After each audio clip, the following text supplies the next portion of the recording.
Friends, आप लोग सब लोग कैसे हैं। और ज्योग्राफी सिंधु स्टडी पॉइंट्स में एक बार फिर से आपका स्वागत है। और आज जो हम टॉपिक लेके आए हैं वो है भारत के अंदर क्रांतिकारी आंदोलन। जो भारत है उसके अंदर जो क्रांतिकारी आंदोलन है उसकी शुरुआत 1905 में और 1917 तक हुई थी। यानी कि पहला क्रांतिकारी आंदोलन हम लोग जिसे कह सकते हैं 1905 से लेके 1917 तक हमारा पहला क्रांतिकारी आंदोलन की शुरुआत मानते हैं। यानी कि फर्स्ट क्रांतिकारी आंदोलन की शुरुआत है 1905 से लेके 1917 तक क्रांतिकारी आंदोलन की शुरुआत है। उस शुरुआत में महात्मा गांधी जी का कोई रोल नहीं था, कोई पार्टिसिपेट नहीं था। उसमें जो थे क्रांतिकारी लोग जो थे वो अपने तरीके से ही अंग्रेजों को बाहर भगाने की कोशिश कर रहे थे। अगर हम भारत को देख लेते हैं कि हमारा जो हिंदुस्तान है, जो हिंदुस्तान था उसमें अंग्रेज लोग क्या करने आए थे, व्यापार करने के पर्पज से आए थे। और ये व्यापार करने के साथ साथ क्या कर बैठे, हमारे देश पे अपना कब्जा कर बैठे। क्योंकि हमारे देश में जो कहावत है ना, अतिथि देवो भवो, तो हम उसी नीति पर चल रहे थे। क्योंकि हम लोग क्या है, हम लोग सनातनी धर्म है और सनातन धर्म का हम रूल बहुत अच्छे से फॉलो करते हैं। तो इसी वजह से अतिथि देवो भवो, अतिथि तो आ गए, अतिथि की आवो भगत हुई, अतिथि को बहुत सम्मान मिला, प्यार मिला। और अतिथि ने क्या करा, अतिथि ने उसी सम्मान प्यार को क्या समझ लिया, हमारी बेवकूफी समझ लिया कि यार ये लोग तो बेवकूफ है, क्यों ना उनके देश पे राज्य किया जाए। तो उन्होंने पूरे भारत पे कब्जा कर लिया। स्टार्टिंग कहाँ से होती है, स्टार्टिंग होती है वेस्ट बंगाल से, जहां उन्होंने पहली यानी कि सबसे पहले स्टार्टिंग मानते हैं सब लोग आए तो सूरत में अपनी गोष्ठी स्थापित की, कोचिंग में स्थापित की थी, कोयम्बटूर वगैरह में इन्होंने अपनी गोष्ठियां, मुसलीपट्टनम वगैरह में अपनी गोष्ठियां स्थापित की थी। वहां से इनकी शुरुआत हो जाती है। अब भैया शुरुआत तो हो जाती है, होने के बाद में क्या होता है कि ये लोग तो धीरे धीरे कब्जा करने लगते हैं। क्योंकि हमारे यहाँ पे क्या था, हमारे यहाँ पे था ऑब्वियसली कर्नाटका का युद्ध देख लिया, प्लासी का युद्ध देख लिया, इन्होंने बहुत सारे युद्ध भी देख लिया, राजपूताना देख लिए, मराठा देख लिए, हमारे क्या देख लिए, जाट देख लिए, इन्होंने सब देख लिए। सबके अंदर एक क्या थी, कुर्सी की चाह, यानी कि सिंहासन किसी भी तरीके से हमारा होना चाहिए। उसके लिए हम लोग यानी कि दाम भेद, दंड दाम भेद सारे हम लोग यूज कर लेंगे, पर सिंहासन भैया मेरा हो जाए, ये अपनाते थे। अब क्या था, एक और बात क्या थी, एक और बात थी ना बाप बड़ा ना भैया, सबसे बड़ा रुपया। तो ये वाला खेल हमारे यहाँ होता रहता था और अंग्रेजों ने इस चीज को भाप लिया और भाप लिया तो भाप लिया। उसने पूरे हिंदुस्तान पे अपना कब्जा हासिल कर लिया। क्योंकि वो तो हमेशा सोची समझी प्लानिंग के थ्रू ही लड़ाई करते थे। वो ये नहीं देखते थे कि यहाँ से घुसो और इनको मिलाओ और उनको मिलाओ, वो ये देखते थे कि किसको कहाँ काटना है और कैसे मुझे इस पे जीत हासिल करनी है। तो ये सब चीजें थी हमारे अंग्रेजों की। अच्छा जी, चलो भैया, राजा आए, राज खत्म हुआ, अब आती है बात प्रजा के हाथ में। क्योंकि हमारे यहाँ पे क्या था, हमारे यहाँ पे रेगुलेटिंग एक्ट भी लेते हुए आ रहे थे साथ के साथ। 1805 का, यानी कि 1705 का, यानी 85 का हो गया, इन सब का 1919, सब रेगुलेटिंग एक्ट के थ्रू ये लोग अपना काम करते आ रहे थे। बहुत सारी कंपनियां आ रही थी, यानी एक कंपनी आई थी, बहुत सारी कंपनियां आई थी। चलो भैया, ये कहानी हो गई, कहानी तो हो गई, लेकिन वहां से क्रांतिकार भी उठ रहा था। क्योंकि आम लोग ये देख रहा था कि अंग्रेज लोग कितना कहर बरपा रहे हैं। भाई, एक तरफ तो हमारे यहाँ अकाल पड़ा है और दूसरी तरफ तुम लोग पार्टी कर रहे हो, तुम्हारी महारानी विक्टोरिया पार्टी कर रही है और हमारे यहाँ अकाल पड़ा है। यानी कि भैया तुम ये नहीं देख रहे कि अकाल पड़ा है और तुम पार्टी कर रहे हो।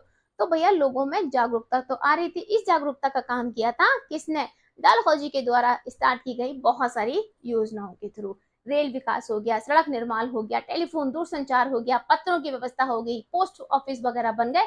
उनका बहुत बड़ा योगदान है। कुछ काम किए पर कुछ काम बहुत अच्छे से किए। आई होप आप लोग अच्छे से समझ रहे होगे और वीडियो को पूरी देखना। अगर आप मेरे चैनल पर नए हैं तो प्लीज मेरे चैनल को लाइक एंड सब्सक्राइब करिए और आइकन का यानी कि बेल आइकन का बटन दबाइए। जो भी आपको इन्फॉर्मेशन मिले वो सबसे आपको पहले मिले, और कमेंट्स करके जरूर बताया करिए, ठीक है। और इसके बाद में क्या होता है, इसके बाद में हमारे यहाँ क्रांतियां स्टार्ट हो जाती हैं। हमारे यहाँ क्रांति लड़ने के लिए आजाद जी हो गए, सरदार भगत सिंह हो गए, बिस्मिल्लाह खां हो गए, बीडी सावरकर हो गए, हरदयाल जी हो गए। बहुत सारे लोग थे जो डायरेक्टली तो सबके सामने थे, डायरेक्टली तो हम हिस्ट्री के पेज पे उनको पढ़ते हैं, पर इनडायरेक्टली भी बहुत सारे लोग थे जो मदद कर रहे थे। जैसे कि एक बार भगत सिंह जाते हैं, किस्सा याद आता है मुझे। एक बार भगत सिंह जी जाते हैं और बस में सफर कर रहे होते हैं और उनके पास में क्या कहते हैं, हमारे यहाँ उस क्या कहते हैं, कट्टा, कानपुरिया बहुत अच्छे से समझेंगे कट्टे को, कट्टा होता है। और वो वहां पे इसके सर्च वारंट निकल गया कि भैया जो कोई भी जाएगा आप उसका सर्च मारो। अब वो कट्टा तो निकल गया, उसमें उनके पास कारतूस भी थे, अब क्या करें। तो वहां पे एक लेडीज बैठी हुई थी, तो उन्होंने क्या काम करा था, उस कट्टे को अपनी पेटीकोट के अंदर छुपा लिया था कारतूस और कट्टे को। तो अंग्रेजों की इतनी हिम्मत तो होती नहीं थी कि वो लेडीज की चेकिंग करे। तो ये किस्सा याद आया तो मैंने आप लोगों के साथ शेयर कर दिया कि उस टाइम पे जो क्रांतिकारी आंदोलन स्टार्ट हो रहे थे वो इस तरीके से स्टार्ट हो रहे थे। भगत सिंह जी भी जो है महात्मा गांधी असहयोग आंदोलन करते जा रहे थे ना, उसके साथ वो बहुत अपने चाचा अजीत सिंह जी को देखते थे, तो उनका बहुत चाव था आजाद जी को, इनकी बातें सुनते थे तो बहुत चाव था कि हाँ यार मेरे को भी अपने देश के लिए काम करना है। तो छोटी छोटी बातें हैं। अब भारत के अंदर तो क्रांतियां हो ही रही थी, महाराष्ट्र है, पंजाब है, हरियाणा, यहाँ से क्रांतियां, बंगाल, महाराष्ट्र, इनसे सबसे क्रांतियां तो स्टार्ट हो ही रही थी। अदरवाइज भारत के बाहर भी क्रांतिकारी आंदोलन स्टार्ट हो रहे थे। जैसे हरदयाल जी है ना, बहुत अच्छी फैमिली से थे और उनकी जो फैमिली थी ना वो अंग्रेजों की भरोसेमंद फैमिली थी। बट उनके अंदर क्या था कि वो अपने देश की गरीबी को भी बहुत बारीकी से नोट कर रहे थे। तो उन्होंने डलहौजी की हत्या करने के लिए लंदन तक वो पहुंच गए थे। तो आज का जो हमारा टॉपिक रहने वाला है वो हमारा टॉपिक रहने वाला है भारत के बाहर भी क्रांतिकारियां गतिविधियां। और ये बहुत क्विकली, जैसे पिछली वाली वीडियो में आपको क्विक करके बताया था ना, इतना ही क्विक करके बताऊंगी ताकि यहाँ आप पढ़ो और बुक में जाके उसका सार समझो और आपको वो चीज बहुत अच्छे से समझ में आएगी। Welcome back to geography Sindhu study points में आज जितने भी आप पढ़ने वाले हैं और जितना भी मेरे चैनल को आप लोगों ने लाइक किया है उन सब का तहे दिल से स्वागत है। तो स्टार्ट करते हैं भारत के बाहर क्रांतिकारी गतिविधियां। तो स्टार्ट करते हैं हम लोग कहां से, इंग्लैंड से स्टार्ट करते हैं। इंग्लैंड में जो क्रांतिकारी गतिविधियां थी वो वी डी सावरकर और लाला हरदयाल के थ्रू हो रही थी। उन्होंने क्या काम करे थे वहां पे, बहुत छोटी छोटी चीजें हैं जो इंपॉर्टेंट है। किसके लिए, बहुत क्विकली चाय और चुस्की के साथ में आप लेते हुए देखते जाएंगे। क्या क्विकली है, लंदन में क्रांतिकारी गतिविधियों का जो नेतृत्व था, मुख्य था श्यामजी कृष्ण वर्मा जी कर रहे थे। और कौन कर रहा था, श्यामजी कृष्ण वर्मा और बी डी सावरकर। श्यामजी कृष्ण वर्मा कर रहे थे, बी डी सावरकर कर रहे थे, मदन लाल ढींगर कर रहे थे और लाला हरदयाल जी ने किया था। कहाँ पे, लंदन के अंदर। यानी कि लंदन में ये लोग अपनी स्टडी करने जाते हैं पर ये अपने देशों का, अपने देश का ख्याल रखते हैं। आज की जो हमारी लोग जनरेशन है ना, आज की जो यंग हुआ है, क्या काम करते हैं, वो उनका व्हाट्सएप है, फेसबुक है, यूट्यूब है, इंस्टाग्राम है, टेलीग्राम है, वही सबसे कनेक्ट रहते हैं। उन्हें अपने देश के बारे में इतना नॉलेज नहीं रहती है। उनके जो फ्रेंड्स होते हैं ना वो भी फेस टू फेस वाले फ्रेंड्स नहीं होते, वो दूसरी ही दुनिया में रहते हैं, यानी कि दिखावे की दुनिया में रहते हैं। उनको अगर बात करते हैं एजुकेशन चैनल को तो वो लोग आप सिर्फ पढ़ने वाले बंदे देखते हो, और बात करो अदर्स चैनल्स को तो आप सब लोग देखते हो, बहुत अच्छे से देखते हो। तो ठीक है ना, बी डी सावरकर और मदन लाल ढींगर और लाला हरदयाल जी ने कहाँ पे क्या की थी, इंग्लैंड में अपनी इन क्रांतिकारी आंदोलनों का स्टार्ट कर दिया था। ठीक है, श्यामजी कृष्ण वर्मा ने 1905 में लंदन में इंडियन होम सोसाइटी की स्थापना की थी। अगर क्वेश्चन आता है 1905 में इंडियन होम सोसाइटी की स्थापना किसने की थी, श्यामजी कृष्ण वर्मा ने की थी इंडियन होम सोसाइटी की। यानी कि श्यामजी कृष्ण वर्मा ने इंडियन होम सोसाइटी की स्थापना कर दी थी लंदन के अंदर। और इंडियन हाउस के सदस्य मदन लाल ढींगरा थे, यानी कि इंडियन हाउस के जो सदस्य थे वो मदन लाल ढींगरा इसके सदस्य थे। और 1 जुलाई 1909 को विलियम कर्जन बाइले की गोली मारकर हत्या कर दी गई थी। किसने कर दी थी लॉर्ड कर्जन की हत्या, लाला हरदयाल ने की थी। उसके ऊपर भी एक पूरा डिस्कशन का टॉपिक रखना है। मारकर हत्या कर दी थी लंदन में, किसने, लाला हरदयाल जी ने की थी। इंडियन हाउस की स्थापना कृष्ण जी वर्मा ने ही लंदन में की थी। बाद में इसका जो कार्यभार है वो किसने संभाला था, बी डी सावरकर। किसने संभाला था इसका कार्यभार, बी डी सावरकर ने इसका कार्यभार संभाला था। अब भारतीय क्रांति की माता किसको बोलते हैं, क्वेश्चन आता है कि भारतीय क्रांति की माता मैडम भीमका जी कामा थी। यानी कि भारतीय क्रांति की माता कौन थी, भारतीय क्रांति की माता जो थी वो मैडम भीमका जी कामा को बोलते हैं, भारतीय क्रांति की माता बोलते हैं। ने जनवरी के स्टुटगार्ट सम्मेलन में, यानी कि जनवरी में स्टुटगार्ट में एक सम्मेलन हुआ था और जो हमारा झंडा फहराया गया था वो कौन से रंग का था, पीला लाल, यानी कि हरा पीला लाल। कौन से रंग का था, हरा पीला और लाल रंग के राष्ट्रीय झंडे को पहली बार फहराया गया था या देखा गया था। ठीक है, तो ये थी कहाँ पे, लंदन के अंदर। भारत के बाहर क्रांतिकारी गतिविधियों का एक पॉइंट है कि लंदन के अंदर, लंदन में क्रांतिकारी गतिविधियों का नेतृत्व किसने किया था, फिर से एक बार हो जाए, आपको याद हो जाए, श्यामजी कृष्ण वर्मा ने, वी डी सावरकर, मदन लाल ढींगरा और लाला हरदयाल ने किया था।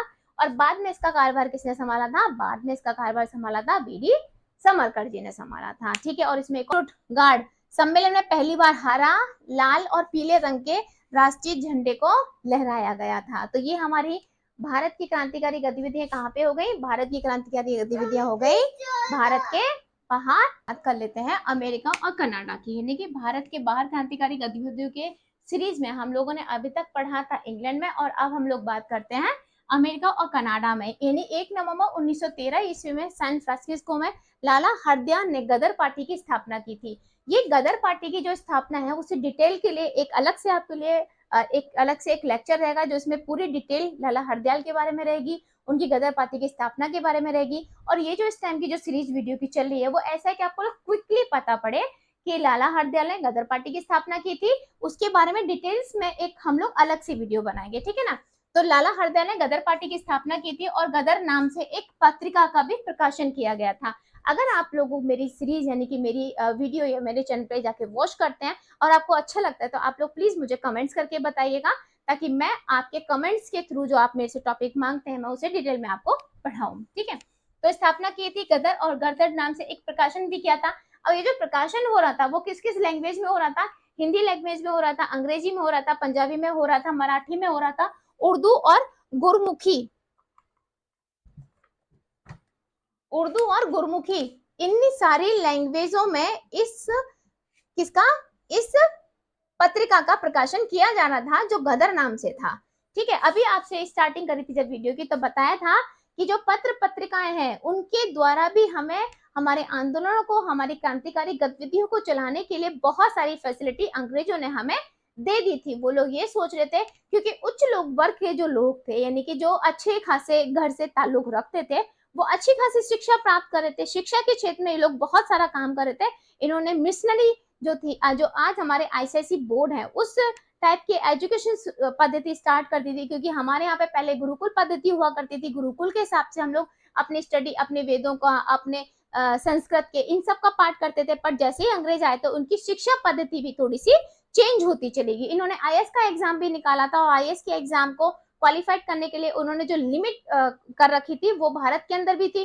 तो पहले भारतीय ने जो आईएएस निकाला था वो मुझे कमेंट्स करके बताइए किसने निकाला था, ठीक है। तो इस तरीके से हमारे जो पत्रिकाएं का जिनको प्रकाशन किया था उससे हम लोग बहुत बड़ा बेनिफिट ले रहे थे। तो गदर आंदोलन की जो 3 घटनाओं ने, यानी कि हमारे इसमें जो है गदर आंदोलन की 3 घटनाओं ने गदर आंदोलन को क्या करा था? प्रभावित किया था। वो 3 घटनाएं कौन सी होती? कामाकाटा मारूकांड हो गया, लाला हरदयाल जी की गिरफ्तारी हो गई, और प्रथम विश्व युद्ध की शुरुआत हो गई। प्रथम विश्व युद्ध की शुरुआत हो गई जिसमें अंग्रेज लोग तो हम लोगों ने हमें गुलाम बना ही लिया था, उनकी सेनाओं में हम लोग भर्ती ही भर्ती थे। और ये वाली कांड भी हो गया था जो 1885 में, किसमें आप बताओ मुझे? मंगल पांडे ने जो विद्रोह किया था, जल्दी से मुझे कमेंट्स करके बताओ। उसमें भी तो यही बात थी कि अगर मान लो हम लोग अपनी समुद्र की यात्रा कर लेते हैं तो जो हमारे मतलब हमारे जो गांव के लोग थे ना वो हमें बिरादरी से निकाल देते थे, ठीक है।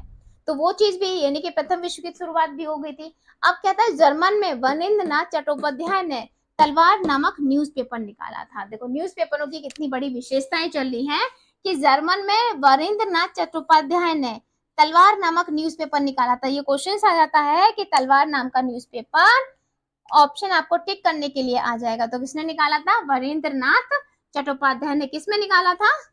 जर्मन में निकाला था। अब अफगानिस्तान का एक मेन पॉइंट है, बस छोटा सा पॉइंट है अफगानिस्तान का, उसे और देख लेते हैं और आज की वीडियो यही देख लेते हैं। अफगानिस्तान यानी कि भारत के बाहर क्रांतिकारी आंदोलनों को सीरीज में हम लोग क्या देख रहे हैं? अफगानिस्तान देख रहे हैं।